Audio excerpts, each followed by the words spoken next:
It was a busy afternoon at the airport. People rushed through the terminal, dragging suitcases behind them, checking their phones, calling loved ones, or lining up for coffee. Everyone was moving quickly, focused on their own journeys. No one really noticed the older man who entered quietly through the side door. His name was Tom Bennett, and he looked like any other elderly traveler: tired eyes, slow steps, and a worn-out jacket zipped up over his chest. On his head he wore a faded cap with the words "Vietnam Veteran" embroidered in small golden letters. It was clean, but clearly old, the edges soft from years of use. Tom walked slowly, using a cane in his right hand. He moved with care, each step carefully placed. His legs were stiff, and one foot dragged slightly, a reminder of an old injury. He didn't complain. He didn't want help. He had done this many times before. He glanced around the crowded terminal and found an empty seat near gate 32. He lowered himself into the chair with a quiet sigh and placed his cane beside him. Then he folded his hands on his lap and stared ahead. No one looked at him twice. People passed by without noticing the small round pin on his jacket. It was only the size of a coin, gold in color, with a star in the middle, and a blue ribbon edge. Most people wouldn't recognize it. To them it looked like a decorative badge or just another old man's keepsake. But that small pin was not ordinary. It was the Medal of Honor, the highest military award in the United States, given only for the most extraordinary acts of bravery. Very few had ever earned it. Even fewer still wore it. Tom never liked attention. He didn't tell people who he was. He didn't wear the full medal on his neck like some did at public events. Just the pin was enough for him. Quiet and simple, just like he was. Around him the airport buzzed with activity. A group of young soldiers in camouflage uniforms stood nearby, joking and laughing while sipping sodas. One of them glanced toward Tom, then looked away, assuming he was just a retired grandfather waiting for his flight. A little boy pointed at Tom's cane and whispered something to his mother. She smiled but didn't say anything. Tom noticed none of this. He was used to being invisible. After years of service, and even more years in civilian life, he had learned that most people didn't look closely, and he never demanded they did. To him, being a hero meant doing something because it was right, not because you wanted people to clap for you. He looked out the window at the airplanes parked on the runway. The sun reflected off their silver bodies, and the engines roared every few minutes as planes took off and landed. For Tom, it was a peaceful moment. He wasn't in a rush. He had arrived early like always. His flight wouldn't board for another 2 hours. He just sat there quietly, thinking. Every now and then his eyes would close for a few seconds, not in sleep, but in memory.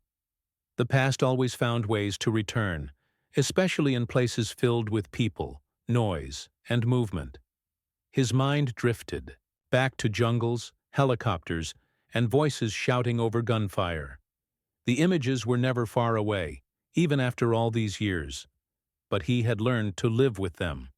Across from him, a group of business people sat, typing furiously on laptops and making calls through earbuds. One man in a sharp suit glanced at Tom with a puzzled look, maybe trying to place the face. But when Tom didn't respond or react, the man returned to his screen. A young woman walked by and accidentally brushed against Tom's cane. She apologized, quickly, and he smiled softly, shaking his head to let her know it was okay. She smiled back but didn't notice the pin. People were not unkind. They were just distracted. Tom shifted in his seat and reached into his coat pocket, pulling out a small folded paper. It was his boarding pass. He read it slowly, confirming the gate number and flight time. Then he folded it neatly and placed it back in his pocket. He liked knowing where things were. He had packed his single bag himself. One change of clothes, a small book, a razor, and an old photo of his unit taken in 1969. The photo was creased and faded, but it still held meaning. He was on his way to a military reunion in Arizona, Every 5 years, a few of the surviving members from his old unit gathered, shared stories, and remembered the ones who didn't make it home. The numbers were getting smaller every time. Some had passed away from age, others from wounds that never really healed. But for Tom, it was important to go. It was his way of honoring them. As he sat there, a cleaning crew passed by. One of the workers, a man in his 20s, smiled and nodded politely. Tom returned the smile. A few airport staff walked by as well.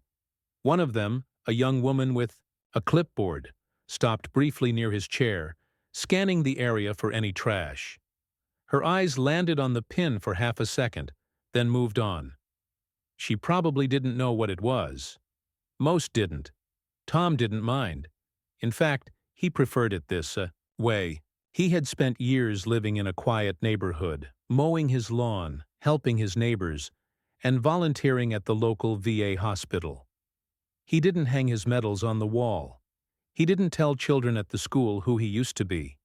To most people, he was just Mr. Bennett, the kind man with the limp and the warm smile, and that was enough for him. Time passed slowly at the airport. Tom leaned back in his chair and listened to the announcements over the speakers. Delays, gate changes, final calls.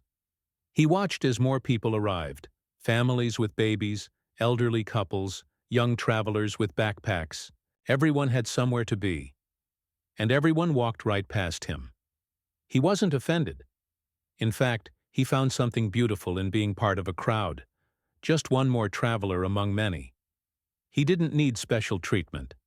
He had spent enough time being treated differently in the past.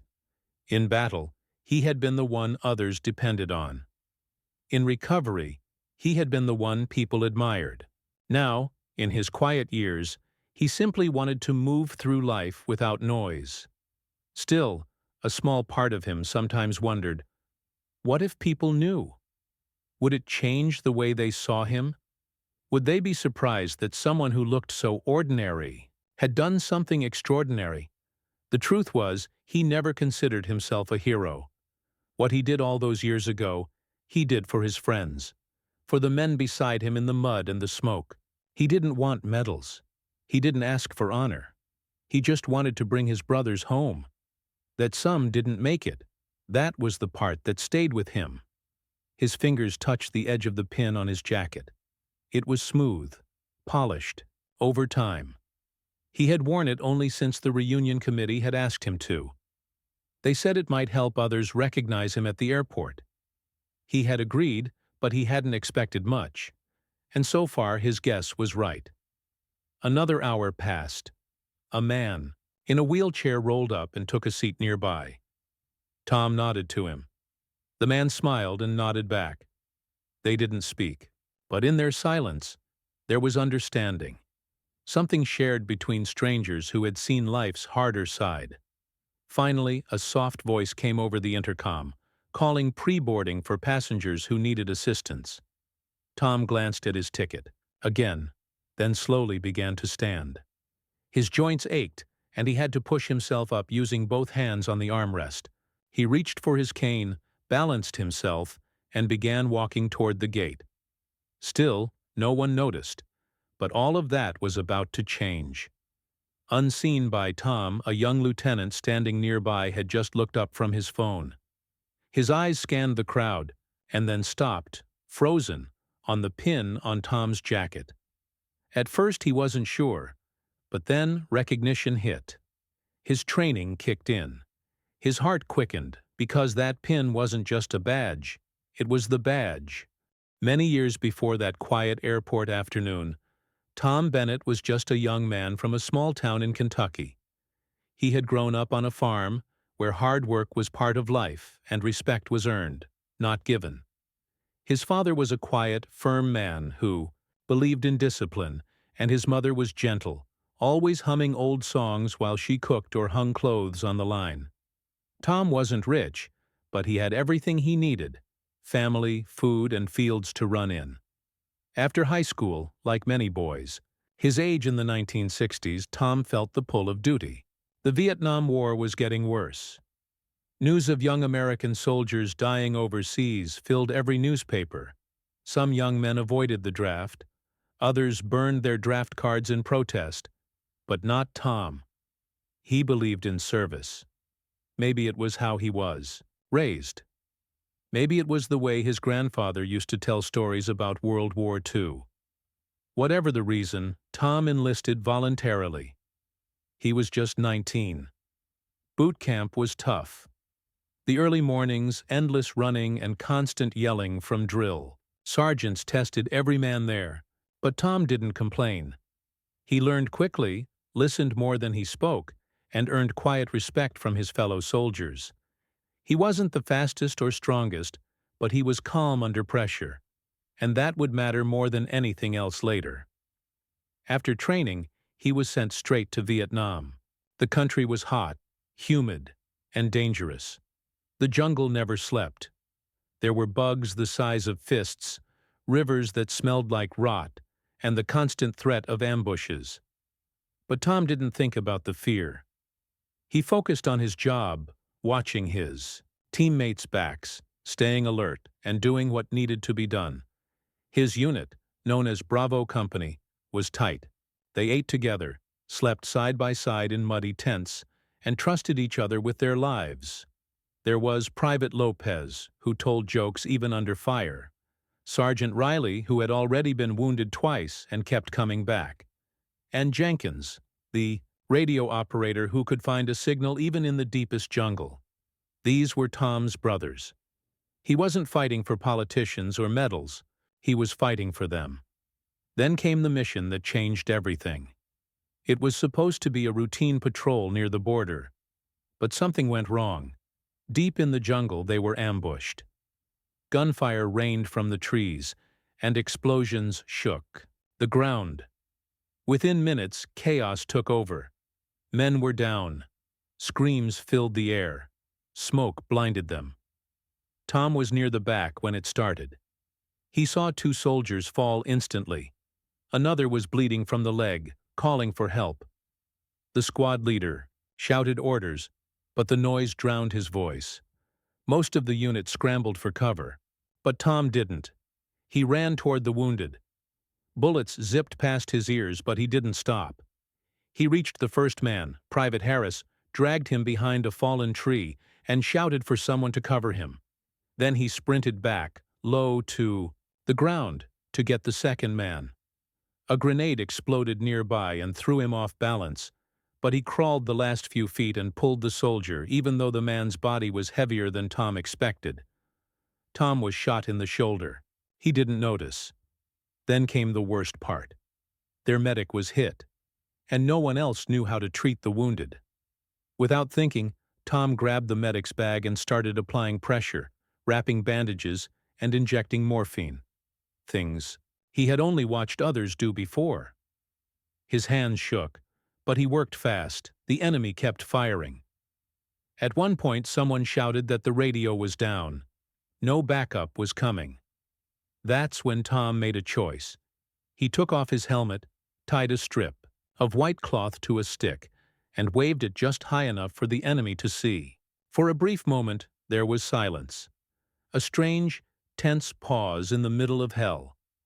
Then Tom stood up with his hands out, walked straight into the open, and pointed back toward his unit, pointed at the injured men. He didn't speak Vietnamese, but somehow the message was clear.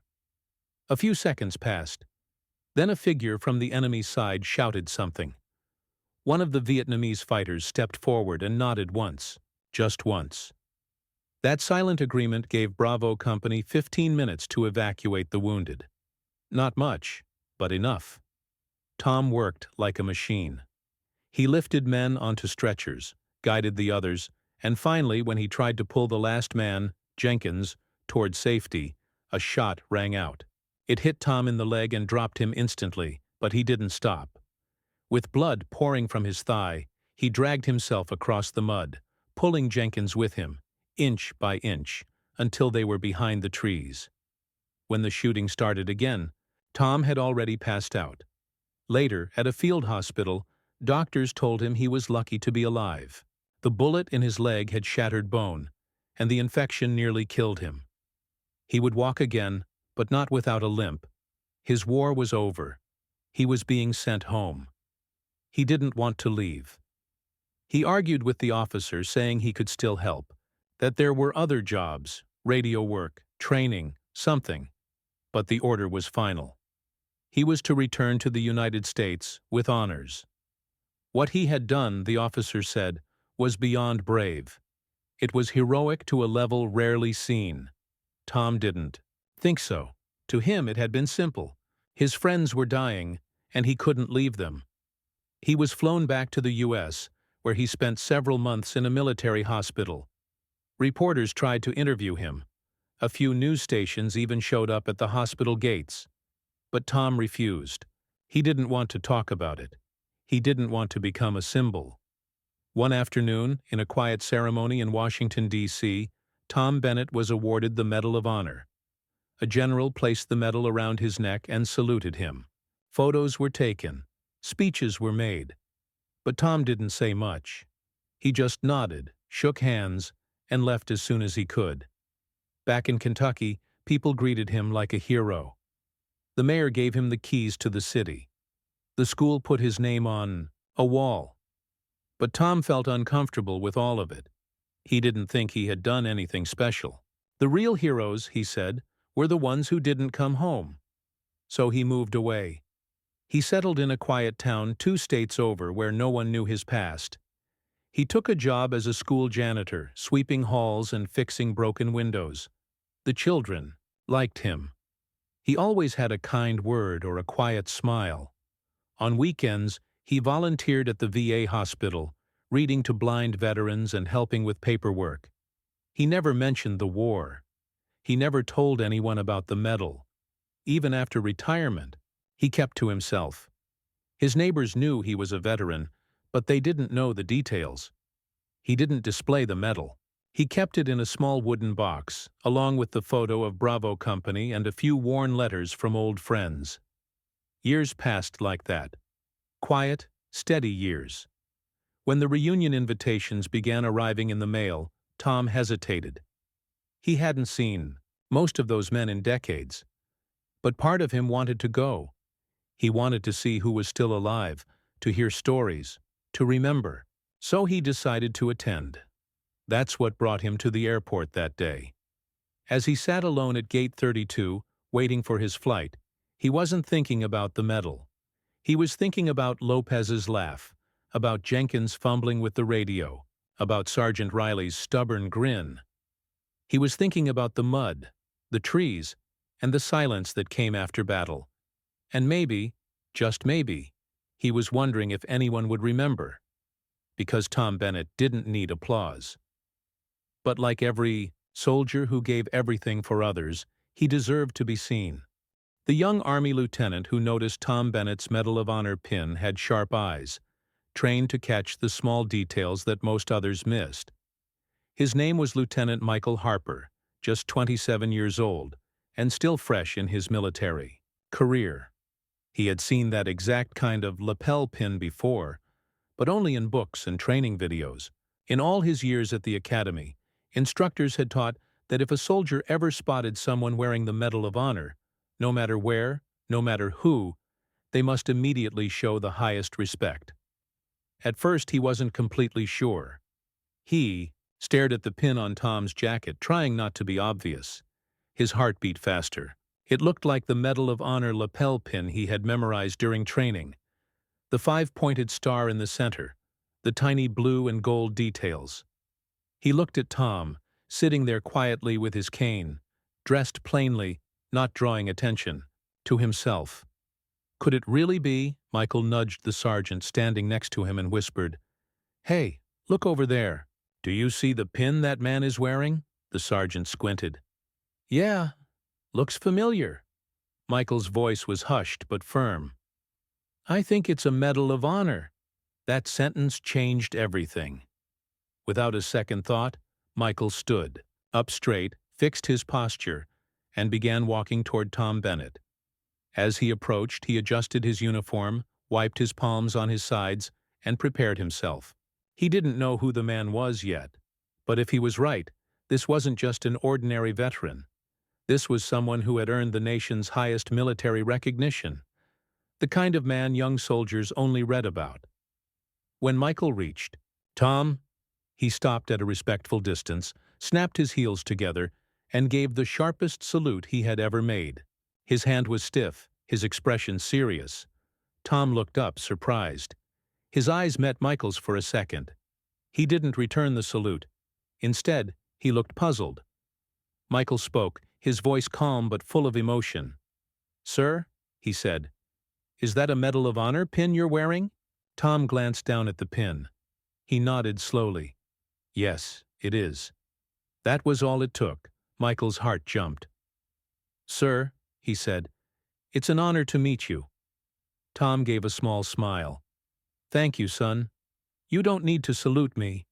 Michael lowered his hand, but his eyes were still full of admiration. "With all due respect, sir, I believe I do." Their short exchange had already caught the attention of nearby soldiers. The small group of army men who had been chatting earlier turned their heads.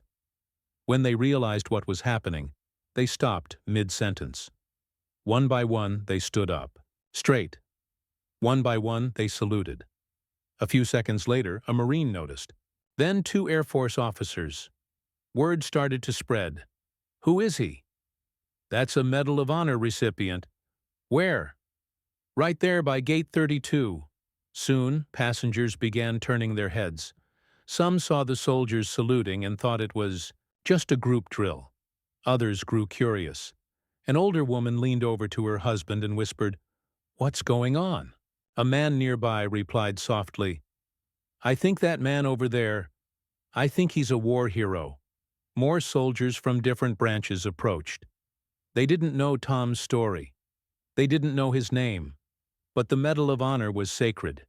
It meant something far bigger than one battle or one soldier. It stood for courage, sacrifice, and a level of bravery that few could imagine. Tom sat quietly as uniformed men and women lined up to pay their respects. Some saluted. Some shook his hand. A few simply nodded, their eyes filled with emotion. He was overwhelmed. "I'm just Tom," he said softly. "I'm nobody special." But to them, he was. The airport staff started noticing the growing crowd. A security officer approached, trying to understand the situation. One of the lieutenants calmly explained, "Sir, we have a Medal of Honor recipient here. We're just showing him the respect he deserves." The officer nodded, stepped back, and took off his cap. Within minutes, the quiet corner near Gate 32 transformed into something incredible. People who had passed by Tom earlier without noticing now stopped in their tracks. Some whispered to their children, pointing toward him. A few civilians asked what was happening. A Marine politely explained, "That man right there saved lives in combat. He was awarded the highest honor a soldier can get." A mother held her young son's hand and guided him toward Tom. The boy couldn't have been more than 8 years old. He looked up at the old man with wide eyes. "Did you really get that medal?" he asked. Tom smiled kindly and nodded. "Yes, son. A long time ago," the boy whispered. "Thank you for being brave." Tom's eyes moistened. He reached out and gently ruffled the boy's hair. Nearby, a woman pulled out her phone and began filming. Not in a loud, disruptive way, but slowly, quietly, to capture the rare moment. She wasn't thinking of likes or shares. She just knew something important was happening, and the crowd grew.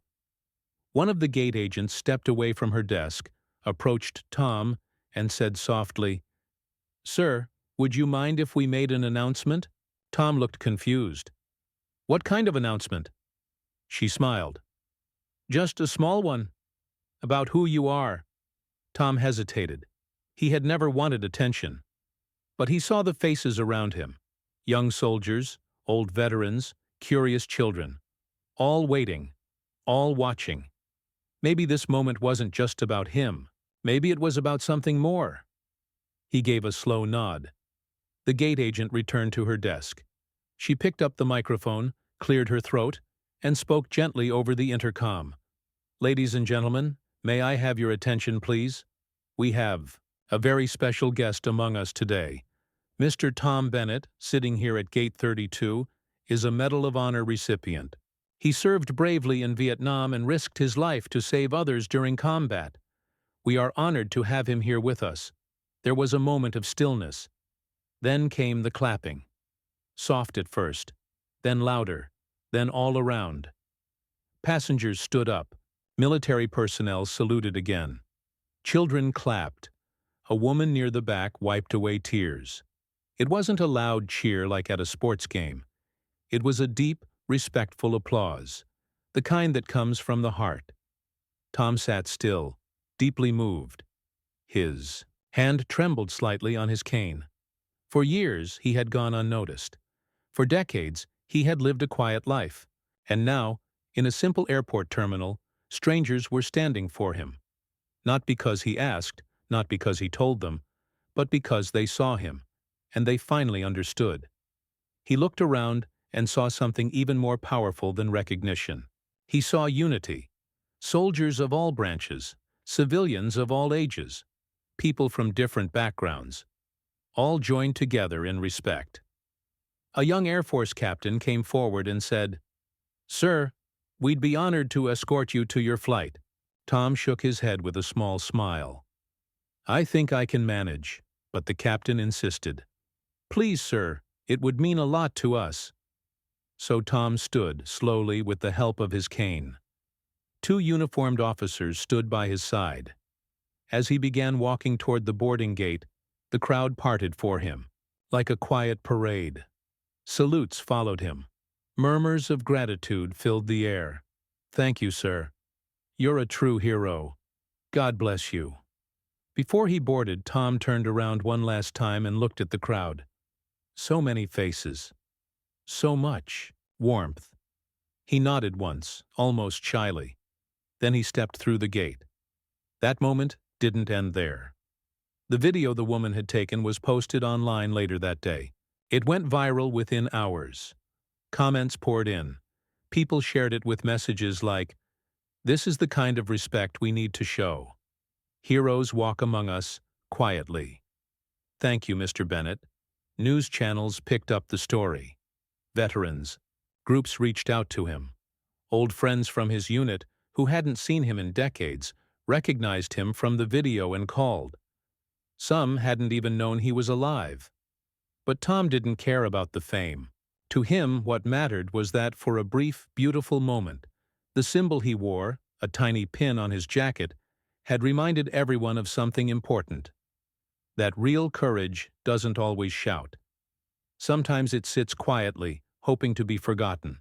But when it's seen, truly seen, it can bring out the best in everyone.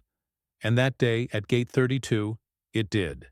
After that remarkable day at the airport, Tom Bennett's life slowly began to change in ways he had never expected.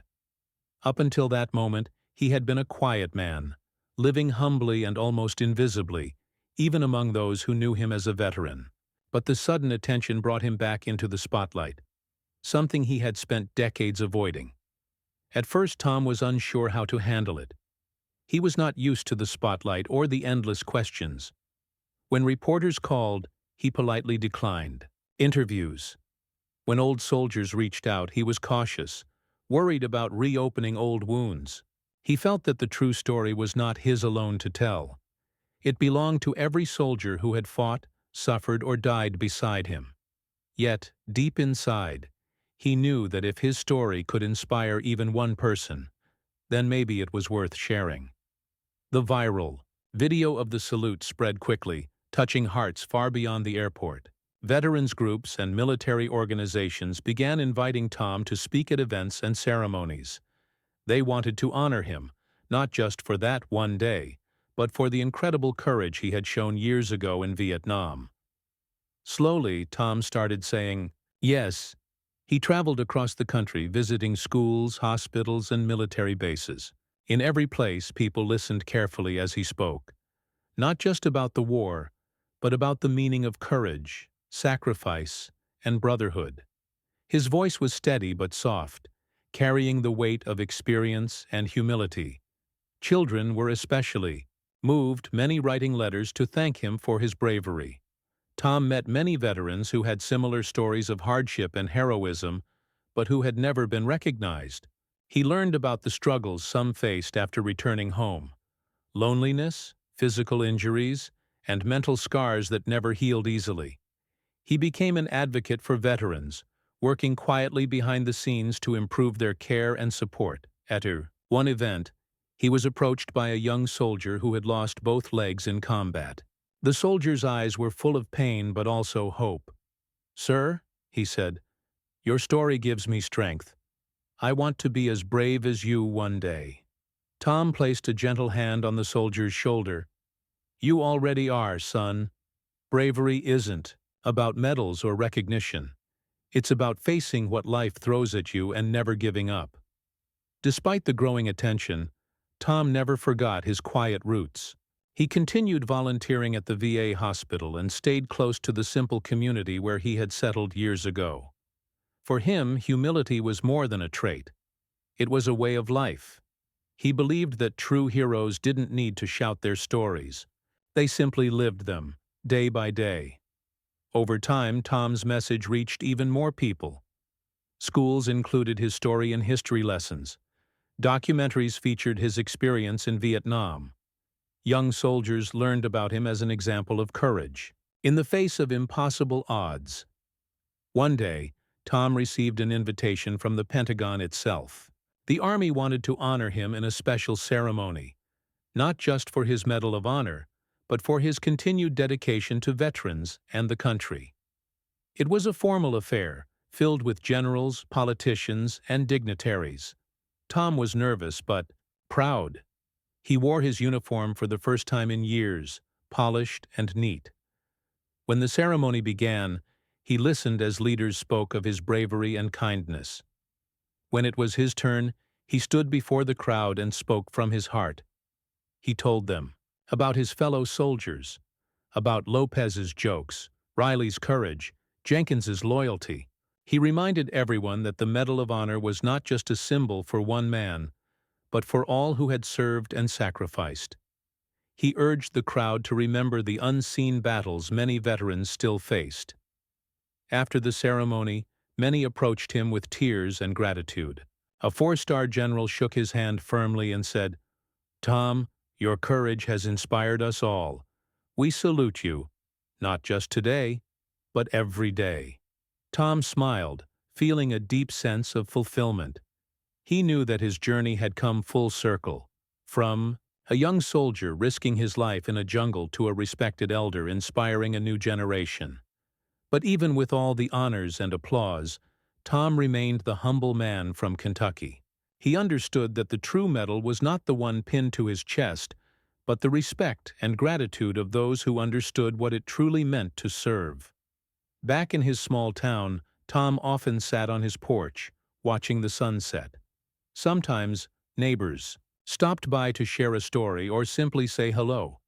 Children waved as they passed, and veterans stopped by to share memories. Life was simple, but full. Tom's story had become more than just a tale of heroism. It was a reminder that courage, kindness, and humility could change the world, one quiet act at a time. And that sometimes, when people finally notice, it can inspire something beautiful in all of us. After the ceremony at the Pentagon, Tom Bennett's life took on a new rhythm, one filled with both unexpected responsibilities and heartfelt moments. Though he had always been a humble man, the recognition he received created an opportunity to reach many more people. His story no longer belonged only to him. It belonged to a whole nation that wanted to remember, to learn, and to honor the sacrifices of its heroes. In the days that followed, invitations poured in. Tom was asked to attend memorial services, speak at universities, and participate in military conferences. He traveled to cities he had only read about, and met young people who looked at him with wide eyes, eager to understand what it truly meant to serve. He found himself a role model, not because he sought it, but because people saw in him a living example of courage, humility, and resilience. Though Tom never sought fame, He accepted these moments as a chance to make a difference. His speeches were simple, honest, and filled with lessons learned through pain and perseverance. He told stories about his comrades, the struggles they faced together, and the unbreakable bonds formed in the heat of battle. People listened, often moved to tears, but also inspired to live their lives with more meaning. One of the most meaningful parts of Tom's new life was the friendships he rekindled and the new ones he formed. He reconnected with old soldiers who had once fought alongside him, many of whom had drifted apart after the war. They shared stories of their past, but also of the challenges they faced returning to normal life. Together, they became advocates for better veteran care, mental health support, and community programs to help those struggling after their service. Tom also formed a close friendship with a young soldier named Marcus, who had been wounded in Afghanistan. Marcus had come to a speaking event feeling lost and discouraged. Hearing Tom's story gave him hope. The two became like family, and Tom mentored Marcus, helping him adjust to life after injury and find new purpose. In the midst of these new roles, Tom never forgot the importance of everyday kindness. He continued volunteering at the local VA hospital, quietly helping veterans who needed a friend or a listening ear. He attended church regularly, where he was known for his gentle smile and humble heart. His neighbors admired him, not just as a war hero, but as a man who cared deeply for his community. Tom's story was also shared in books and films. A documentary was made that showed not only his bravery in Vietnam, but also his life afterward, the struggles, the silence, and finally the recognition he deserved. Audiences saw not just a Medal of Honor recipient, but a human being who had lived through pain and emerged with grace. Yet despite all the attention, Tom remained modest. He often said, "I'm no different than any other soldier. We all did what we had to do. I'm just lucky to have survived." He reminded people that many heroes never receive medals, and many sacrifices go unseen. For Tom, the real honor was in remembering those who had given everything. One of the most powerful moments came when Tom was invited to speak at the National Memorial Day ceremony. Standing before thousands, including military leaders and the families of fallen soldiers, he felt the weight of history and the importance of his words. He spoke of courage, not as something extraordinary, but as the choice to face fear and keep moving forward. He talked about brotherhood, the bonds that outlast war and time, and he urged the nation never to forget those who serve, not just on holidays, but every day. His words resonated deeply. Tears flowed freely in the crowd. Veterans saluted, and families felt seen and honored. Later, a four-star general approached Tom quietly. "Sir," he said with respect, "your story has changed how we think about heroism. It reminds us all why we serve." Tom smiled softly. "Thank you, General. I'm just proud to have done my part." Back home, life returned to its peaceful pace, but Tom's impact continued to grow. Schools added his story to their history lessons. Communities held events in his honor, and young people everywhere learned that real heroes come in many forms: quiet, strong, and kind. One day, a group of young cadets came to visit Tom at his home. They sat on his porch, listening as he shared stories, laughed, and offered advice. One cadet asked, "What's the most important thing you want us to remember?" Tom thought for a moment, then answered simply, "Always respect those who serve. Always be brave enough to do what's right, even when it's hard. And always carry kindness in your heart." As the sun set that evening, Tom looked out over the fields near his home. The world had changed a lot since his days in Vietnam, but some things stayed the same: the importance of honor, courage, and love. His journey, from the man who had once been ignored to the one who inspired so many, was a testament to the power of recognition and respect. It showed that sometimes, when people finally see the true meaning behind a simple medal, it can spark a movement of gratitude that lasts a lifetime. Tom Bennett's story was no longer just his own. It belonged to everyone who believes in the strength of the human spirit and the quiet heroism found in every corner of the world.